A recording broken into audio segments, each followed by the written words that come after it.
Vivian had just been called and told that her sister had fainted at a boutique, and as she drove down there, Vivian couldn't stop the tears from flowing down her cheeks.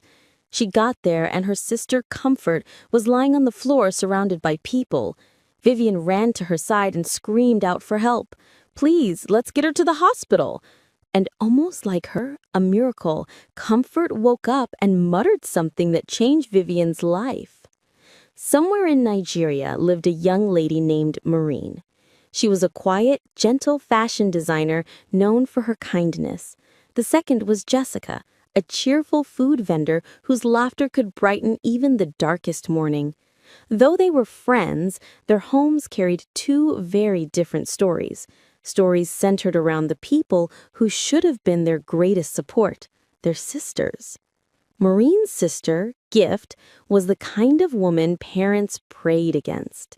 Jealousy lived inside her like blood. If Maureen bought a new dress, Gift would tear it. If Maureen got a job, Gift would spread lies to make her lose it. When suitors came for Maureen, Gift would flirt with them openly or tell them Maureen had a disease. Their mother had tried everything, fasting, prayers, counseling, but Gift's heart was stone. Yet Maureen still loved her sister. She kept hoping she would change one day. But the more she hoped, the more Gift found new ways to hurt her. Jessica, on the other hand, had a sister like gold. Kate was her biggest cheerleader. She helped her cook, followed her to the market, brought customers, protected her from dishonest suppliers, and even prayed with her at night. When Jessica was sick, Kate would not sleep. When Jessica made money, Kate was the first person to dance with her. Their bond was the kind that made neighbors say, "Ah, these ones are twins born in different years." One Saturday afternoon, as Maureen and Jessica sat under the mango tree near the stream washing vegetables, Jessica looked at Maureen's face and sighed. "My friend, I can tell all is not well. What is the matter?" Jessica asked gently. Maureen nodded. "Gift told Mr. James that I stole his money. That man nearly arrested me today." Jessica dropped the vegetables sharply. "That girl again? Ah, Maureen, stop enduring. Your sister's not well." "She's still my sister," Maureen whispered. "Our mother keeps begging me to forgive her." Maureen sighed deeply. "Forgiveness is good, but forgiveness without wisdom is dangerous." Maureen shook her head. "You don't understand. My mother says she's the only family I have, and I have to tolerate her excesses." Jessica looked at her friend. She could see the pain in her eyes. "I have a good sister, so maybe I don't know the pain. But still, family is family. Maybe talk to her again. You know, give her one more chance." Those words would later haunt her. Because truthfully, Gift put her sister through hell.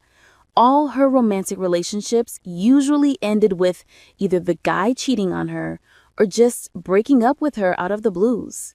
So when Maureen met Cyril on a dating app, she didn't take him seriously. But after 6 months of dating, Cyril was flying into Nigeria to see Maureen. Maureen's joy knew no bounds. She made her hair, fixed her nails, and was planning to meet with Jessica for a spa day, but she never showed up. Her phone was off and nobody knew about her whereabouts. If you are enjoying this story, do click on the like button and subscribe to the channel if you haven't. Back to the story. Jessica was worried because it was totally out of Maureen's character to just go MIA. Cyril was to get into town in a few hours and Maureen was nowhere to be found. After waiting 24 hours, Jessica decided to report the case to the police. Hours after, Jessica was called to the station and was told that her friend had been found, almost unconscious. They had tracked her phone to an abandoned building and her kidnappers had been arrested. The part that left Jessica heartbroken was when Gift was mentioned as the person responsible for her sister's disappearance. When Maureen was stable, Jessica was allowed to see her. "I almost died, and it's my fault," she sobbed. I was preparing to meet you at the mall for our spot session when my sister walked in and told me she wants to show me some goods she just shipped into the country. I trusted her and followed her into a trap. My own sister ordered those men to beat me. Gift told me to my face that she wants Cyril to come and go without seeing me. She told me that she was responsible for my other failed relationships and that it would be over her dead body for me to marry before her. I showed kindness and trust to the very person that hated me. I was so stupid. Jessica held her tightly. No, it's because you're kind. Too kind. But kindness must have boundaries. Kate nodded. Forgiveness is holy, yes, but forgiveness doesn't mean walking back into fire. The next morning, Maureen's mother visited with swollen eyes. I pushed you to keep forgiving, she cried. I never knew Gift's jealousy could become murder. My daughter, I nearly lost you. Maureen wiped her mother's tears gently. I still forgive her, Mama, but she will never have access to harm me again. For the first time in her life, she understood that forgiveness was not the same as foolishness.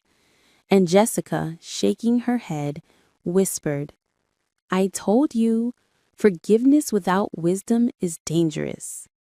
Comfort lived in the same town, though she rarely spoke to anyone. She was beautiful, ambitious, and highly intelligent, working as a customer care representative at a bank. But there was one strange thing about her. She avoided her elder sister, Vivian, as if she were avoiding a stranger. While Maureen suffered from a sister who hated her, Comfort was the one who hated her own sister. Vivian was gentle and soft-spoken, but Comfort treated her like an inconvenience. Whenever their mother told her to be close to Vivian, she would roll her eyes and say, Mommy, please, leave me. Who needs sisters? My friends are enough. In Shuli, she was very close to her friends. They knew her secrets, her habits, her boyfriends, her fears, and her dreams. But Vivian? She knew nothing, not even the most basic things. Still, Vivian tried. She would buy Comfort food, visit her at work, send her encouraging messages, even offer to braid her hair. Comfort always brushed her off.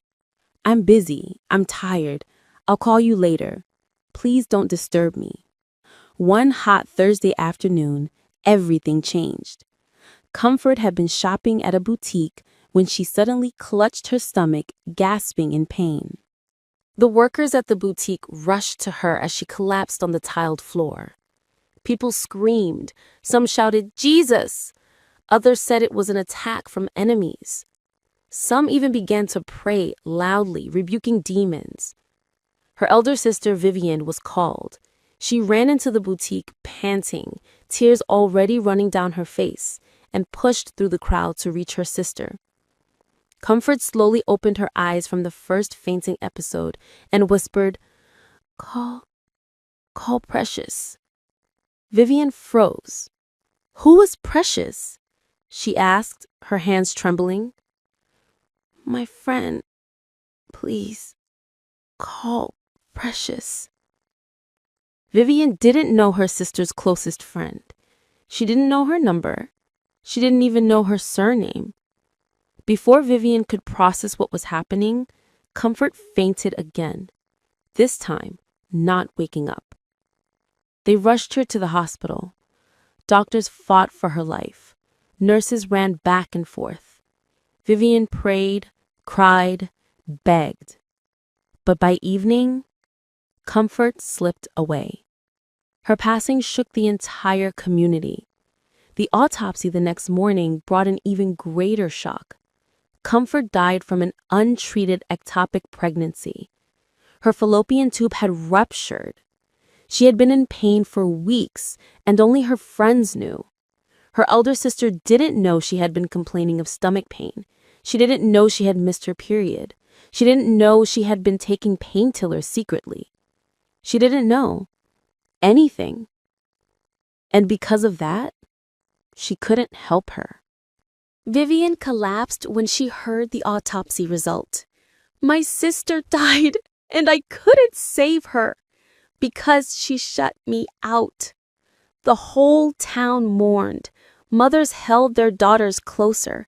Sisters looked at each other differently. On the 8th day after Comfort's burial, a memorial service was held in the community hall. Many attended, including Maureen, Jessica, and Kate. As the pastor preached, Maureen kept glancing at Vivian, the grieving sister, holding a framed picture of her late sibling. Vivian cried silently, her chest rising and falling heavily. After the service, Maureen approached her gently. I'm so sorry about your sister. I can't imagine the pain, Maureen said softly. Vivian looked up, tears streaming. She didn't let me in, she whispered. She didn't let me be her sister, and now she's gone. Those words stabbed Maureen like a knife. Because Maureen had the opposite problem. She let her sister in too much, even when it nearly cost her life. And suddenly, Maureen understood something deep, something painful, something beautiful. Sisters are a blessing, but only when the relationship is healthy. Too much closeness can destroy you, and too much distance can destroy you too. Jessica, standing beside her, slowly nodded.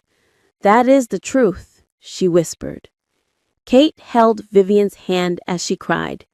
You tried, but she pushed you away. Sometimes we lose people because they don't allow us to love them. The 4 women stood there, each carrying different wounds from sisterhood. Betrayal, distance, danger, regret. Yet in that moment, they all shared the same understanding. Sisterhood is powerful. It can save a life, and it can end one. A sister can be your greatest blessing or your greatest danger. Forgive, but with wisdom. Love, but with boundaries. Don't let hatred blind you, and don't let closeness destroy you. Cherish your sisters, because one day you may need the one person you shut out.